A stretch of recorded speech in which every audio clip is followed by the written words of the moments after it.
ದೇಶದಲ್ಲಿ ವಿದ್ಯಾರ್ಥಿ ಶಕ್ತಿ ಮತ್ತೊಮ್ಮೆ ಹೊಂದಾಗಿದೆ.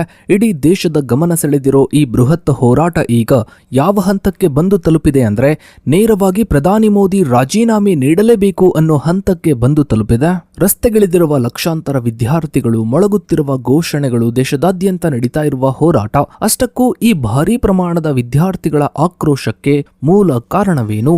ಕೇಂದ್ರ ಸರ್ಕಾರದ ನಿರ್ಧಾರಗಳ ವಿರುದ್ಧ ವಿದ್ಯಾರ್ಥಿ ಬಳಗ ಈ ಮಟ್ಟಿಗೆ ಹೋರಾಟವನ್ನ ನಡೆಸ್ತಾ ಇರೋದಾದ್ರೂ ಯಾಕೆ? ಪ್ರಧಾನಿ ಮೋದಿಯವರ ರಾಜೀನಾಮೆಗೆ ಪಟ್ಟು ಹಿಡಿದಿರೋ ಈ ಹೋರಾಟದ ಹಿಂದಿರುವ ಅಸಲಿ ಸತ್ಯವೇನು?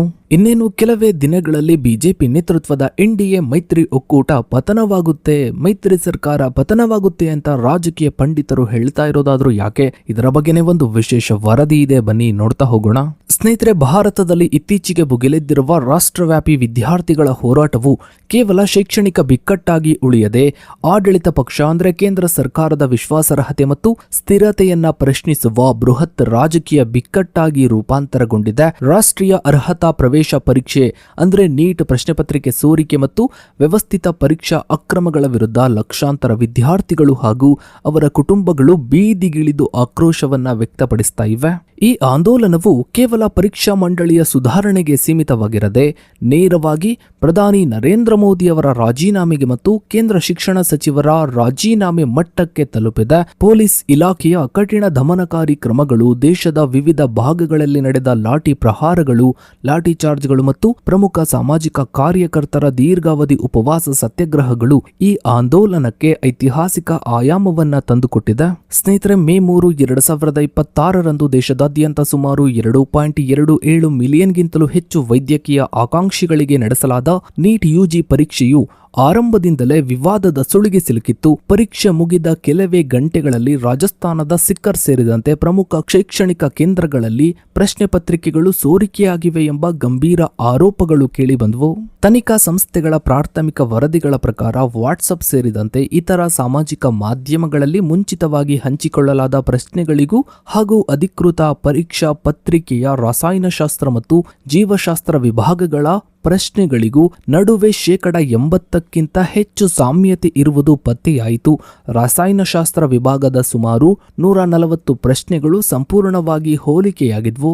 ಈ ಹಿನ್ನೆಲೆಯಲ್ಲಿ ತೀವ್ರ ಒತ್ತಡಕ್ಕೆ ಸಿಲುಕಿದ ರಾಷ್ಟ್ರೀಯ ಪರೀಕ್ಷಾ ಸಂಸ್ಥೆಯು ಮೇ 12, 2026ರಂದು ಪರೀಕ್ಷೆಯನ್ನು ಅಧಿಕೃತವಾಗಿ ರದ್ದುಗೊಳಿಸಿತು ಮತ್ತು ತನಿಖೆಯನ್ನ ಕೇಂದ್ರೀಯ ತನಿಖಾ ದಳಕ್ಕೆ ಅಂದ್ರೆ ಸಿಬಿಐಗೆ ಹಸ್ತಾಂತರಿಸಲಾಯಿತು. ನಂತರ ಜೂನ್ 21, 2026ರಂದು ಮರುಪರೀಕ್ಷೆ ನಡೆಸಲಾಯಿತಾದರೂ ಪ್ರಶ್ನೆ ಪತ್ರಿಕೆಗಳ ಸಾಗಾಣಿಕೆಗೆ ಭಾರತೀಯ ವಾಯುಪಡೆಯ ವಿಶೇಷ ವಿಮಾನಗಳನ್ನು ಬಳಸುವ ಮೂಲಕ ಸರ್ಕಾರವು ಕಠಿಣ ಭದ್ರತೆಯ ಪ್ರದರ್ಶನಕ್ಕೆ ಒಂದು ರೀತಿಯ ನಾಟಕಕ್ಕೆ ಮುಂದಾಯಿತು.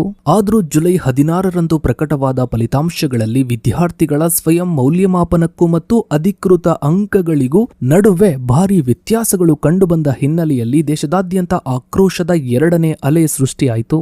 ಈ ವ್ಯವಸ್ಥಿತ ಅಕ್ರಮಗಳು ಉಂಟುಮಾಡಿದ ತೀವ್ರ ಒತ್ತಡದಿಂದ ಮಾನಸಿಕವಾಗಿ ನೊಂದಂತಹ ದೇಶದಾದ್ಯಂತ ಸುಮಾರು 20ಕ್ಕೂ ಹೆಚ್ಚು ವಿದ್ಯಾರ್ಥಿಗಳು ತಮ್ಮ ಜೀವವನ್ನ ಕಳೆದುಕೊಂಡಿದ್ದು ಈ ಒಂದು ಹೋರಾಟಕ್ಕೆ ತೀವ್ರವಾದಂತಹ ಭಾವನಾತ್ಮಕ ಸ್ವರೂಪವನ್ನ ನೀಡಿತು.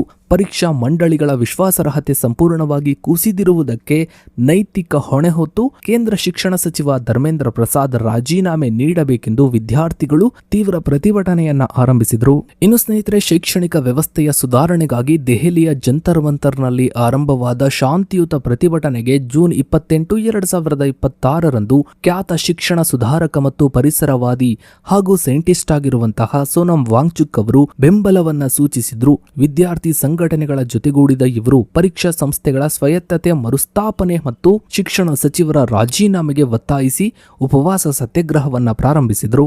ಉಪವಾಸ ಸತ್ಯಾಗ್ರಹವು 21ನೇ ದಿನಕ್ಕೆ ಕಾಲಿಟ್ಟಾಗ ಸೋನಂ ವಾಂಗ್ಚುಕ್ ಅವರ ಆರೋಗ್ಯ ಸ್ಥಿತಿ ಗಂಭೀರವಾಗಿದೆ ಎಂದು ದೆಹಲಿ ಪೊಲೀಸರು ಬಲವಂತವಾಗಿ ಇವರನ್ನ ಪ್ರತಿಭಟನಾ ಸ್ಥಳದಿಂದ ತೆರವುಗೊಳಿಸಿ ಆಸ್ಪತ್ರೆಗೆ ದಾಖಲಿಸಿದ್ರು. ಈ ಬಲವಂತದ ಕ್ರಮವನ್ನ ವಿದ್ಯಾರ್ಥಿಗಳು ಮತ್ತು ನಾಗರಿಕ ಸಮಾಜವು ಅಕ್ರಮ ಬಂಧನ ಎಂದು ತೀವ್ರವಾಗಿ ಖಂಡಿಸಿತು. ಸೋನಂ ಸೋನಂ ವಾಂಗ್ಚುಕ್ ಅವರ ಧ್ವನಿಯನ್ನ ಅಡಗಿಸಲು ಯತ್ನಿಸಿದ ಕೇಂದ್ರ ಸರ್ಕಾರದ ವಿರುದ್ಧ ಸಿಡಿದೆದ್ದ ವಿದ್ಯಾರ್ಥಿ ಮುಖಂಡರು ಉಪವಾಸ ಸತ್ಯಾಗ್ರಹವನ್ನ ಕೈಗೊಳ್ಳುವ ಮೂಲಕ ಈ ಹೋರಾಟವನ್ನ ಬೇರೆ ಲೆವೆಲ್ಗೆ ತಗೊಂಡೋದ್ರು. ಇನ್ನು ಸ್ನೇಹಿತರೆ, ಜುಲೈ 20, 2026ರಂದು ಸಂಸತ್ತಿನ ಮುಂಗಾರು ಅಧಿವೇಶನ ಪ್ರಾರಂಭವಾಗುವ ದಿನದಂದೇ ಬೃಹತ್ ಸಂಸತ್ ಚಲೋ ಮೆರವಣಿಗೆಯನ್ನ ಆಯೋಜಿಸಲಾಯಿತು. ದೇಶದ ವಿವಿಧ ಮೂಲೆಗಳಿಂದ ಆಗಮಿಸಿದ್ದ 1 ಲಕ್ಷಕ್ಕೂ ಹೆಚ್ಚು ವಿದ್ಯಾರ್ಥಿಗಳು ಮತ್ತು ಯುವ ಜನರು ಜಂತರ್ ಮಂತರ್ನಿಂದ ಸಂಸತ್ತಿನತ್ತ ಮುನ್ನಡೆದ್ರು. ಮೆರವಣಿಗೆಯನ್ನ ತಡೆಯಲು ದೆಹಲಿ ಪೊಲೀಸರು ಮತ್ತು RAF ಸಜ್ಜಾಗಿದ್ವು. ವಿದ್ಯಾರ್ಥಿಗಳು ಸಂವಿಧಾನ ಕ್ಲಬ್ ಬಳಿ ನಿರ್ಮಿಸಲಾಗಿದ್ದ ಭದ್ರತಾ ಬ್ಯಾರಿಕೇಡ್ಗಳನ್ನ ದಾಟಲು ಯತ್ನಿಸಿದಾಗ ಪೊಲೀಸರು ತೀವ್ರ ಲಾಠಿ ಪ್ರಹಾರ, ವಿದ್ಯುತ್ ಬ್ಯಾಟ್ಗಳ ಬಳಕೆ ಮತ್ತು ಅಶ್ರುವಾಯು ಪ್ರಯೋಗದ ಮೂಲಕ ವಿದ್ಯಾರ್ಥಿಗಳನ್ನ ಹತ್ತಿಕ್ಕಲು ಯತ್ನಿಸಿದ್ರು. ಈ ಸಂಘರ್ಷದಲ್ಲಿ ಕನಿಷ್ಠ 100ಕ್ಕೂ ಹೆಚ್ಚು ವಿದ್ಯಾರ್ಥಿಗಳು ತೀವ್ರವಾಗಿ ಗಾಯಗೊಂಡರು ಮತ್ತು ನೂರಾರು ವಿದ್ಯಾರ್ಥಿಗಳನ್ನ ಬಂಧಿಸಲಾಯಿತು. ಈ ಘಟನೆಯು ದೇಶದ ಇತರ ಭಾಗಗಳಲ್ಲೂ ವಿದ್ಯಾರ್ಥಿಗಳ ಸಂಘಟಿತ ಆಕ್ರೋಶಕ್ಕೆ ಪ್ರಚೋದನೆಯನ್ನ ನೀಡಿತು. ಇನ್ನು ಈ ಒಂದು ವಿದ್ಯಾರ್ಥಿಗಳ ಪ್ರತಿಭಟನೆಯನ್ನ ಹತ್ತಿಕ್ಕೋದಕ್ಕೆ ಕೇಂದ್ರ ಸರ್ಕಾರವು RSSನ ಅಥವಾ ಬಿಜೆಪಿಯ ಗೂಂಡಾಗಳನ್ನ ಪೊಲೀಸರ ಮುಖವಾಡ ಧರಿಸಿ ಕಳುಹಿಸಿತ್ತು ಅಂತ ವಿದ್ಯಾರ್ಥಿಗಳು ಆರೋಪವನ್ನ ಮಾಡ್ತಾರೆ. ಇದಕ್ಕೆ ಸಾಕ್ಷಿ ಎಂಬಂತೆ ಹೋರಾಟದಲ್ಲಿ ಭಾಗವಹಿಸಿದ್ದಂತಹ ವಿದ್ಯಾರ್ಥಿಗಳು ಸೆರೆ ಹಿಡಿದಿರುವಂತಹ ವಿಡಿಯೋಗಳು ಹಾಗೆ ಸಾಕಷ್ಟು CCTV ವಿಡಿಯೋಗಳು ಇದಕ್ಕೆ ಸಾಕ್ಷಿಗಳಾಗಿವೆ. ಈ ವಿಡಿಯೋಗಳಲ್ಲಿ ಏನಿದೆ ಅಂದ್ರೆ, ಪೊಲೀಸರ ಮುಖವಾಡ ಧರಿಸಿ ಬಂದಿದ್ದಂತಹ ಸಾಕಷ್ಟು ಜನ ಗೂಂಡಾಗಳು ಸಾರ್ವಜನಿಕರ ಹಾಗೆ ಪೊಲೀಸರ ವಾಹನಗಳನ್ನ ಲಾಠಿಗಳ ಮೂಲಕ ಜಖಂ ಮಾಡೋದು, ಗ್ಲಾಸ್ಗಳನ್ನ ಪುಡಿ ಮಾಡೋದು, ಹಾಗೆ ಜಂತರ್ ಮಂತರ್ನ ಪಕ್ಕದಲ್ಲೇ ಕಲ್ಲುಗಳು ತುಂಬಿದ್ದಂತಹ ಟ್ರಕ್ ಒಂದನ್ನ ಉದ್ದೇಶಪೂರ್ವಕವಾಗಿ ನಿಲ್ಲಿಸಲಾಗಿತ್ತು. ಅಂದ್ರೆ ಹಿಂಸಾಚಾರವನ್ನ ಸೃಷ್ಟಿಸಿ ವಿದ್ಯಾರ್ಥಿಗಳೇ ಇದನ್ನ ಸೃಷ್ಟಿ ಮಾಡಿದ್ದಾರೆ, ಹಿಂಸಾಚಾರವನ್ನ ನಡೆಸ್ತಾ ಇದ್ದಾರೆ ಅಂತ ಬಿಂಬಿಸೋದಕ್ಕೆ ಪ್ರಯತ್ನ ಮಾಡಲಾಗಿತ್ತು ಕೇಂದ್ರ ಸರ್ಕಾರದಿಂದ ಅನ್ನುವಂತಹ ಬಲವಾದ ಸಾಕ್ಷಿ ಕೂಡ ಸಿಕ್ಕಿದೆ.